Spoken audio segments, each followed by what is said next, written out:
Hello friends, स्वागत है आप सभी का यूट्यूब चैनल लो शिक्षा हिंदी में। और आज हम पढ़ेंगे बीएनएस की धारा 78। धारा 78 आईपीसी के अंतर्गत धारा 354 डी हुआ करती थी और धारा 78 के अंतर्गत है किसी महिला का कोई पुरुष पीछा करता है तो उसके लिए क्या दंड की व्यवस्था है और क्या उसमें छूट है, कौन व्यक्ति पीछा कर सकता है। ये सारी प्रक्रिया किसके अंतर्गत है? धारा 78 के अंतर्गत। क्यों? क्योंकि आप समझेंगे कि कोई महिला का पीछा कर रहा है कोई व्यक्ति तो फिजिकल रूप में भी कर सकता है या किसी मोबाइल के जरिए भी कर सकता है।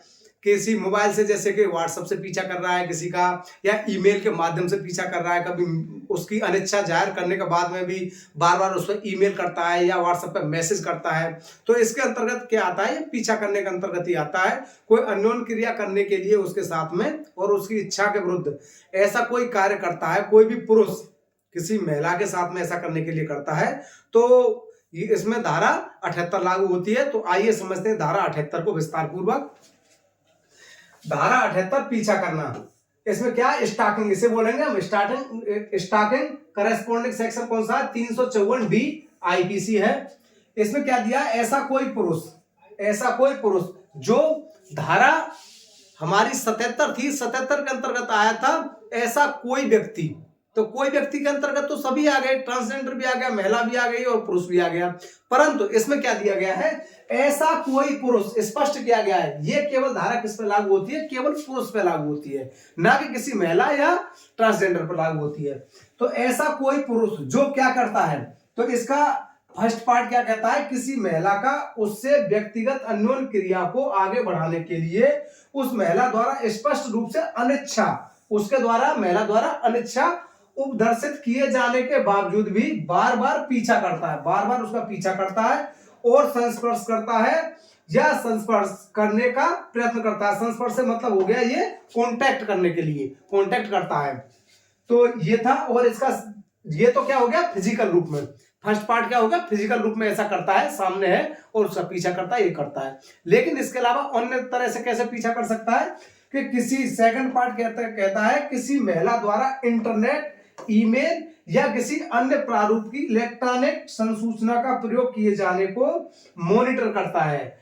तो इसका मतलब क्या हो गया कि मोबाइल से उसका पीछा करता है, बार बार उसको कॉल करता है या उसको बार बार मैसेज करता है, ईमेल करता है, या कहीं पे भी उसको वो कोई अकाउंट है उसका इस तरह से उसको मॉनिटर करता है उसको पीछा करने के लिए। तो इस पे ये लागू होती है धारा कि तब उस व्यक्ति ने अपराध किया है। व्यक्ति से मतलब उस पुरुष ने इस धारा के अंतर्गत अपराध किया है।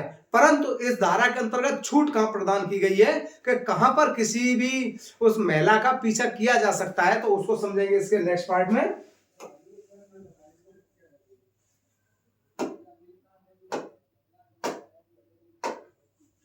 परंतु ऐसा आचरण पीछा करने की कोटि में नहीं आएगा यदि वह पुरुष ऐसा करता है, यह साबित कर देता है, वो पुरुष ऐसा साबित कर देता है कि क्यों पीछा किया जा रहा था। तब कौन कौन सी कंडीशन है? इसका फर्स्ट पार्ट कहता है ऐसा कार्य अपराध के निवारण या पता लगाने के प्रयोजनों के लिए किया गया था और पीछा करने वाले अभियुक्त पुरुष को राज्य द्वारा उस अपराध के निवारण और पता लगाने का उत्तरदायित्व तो सौंपा गया था।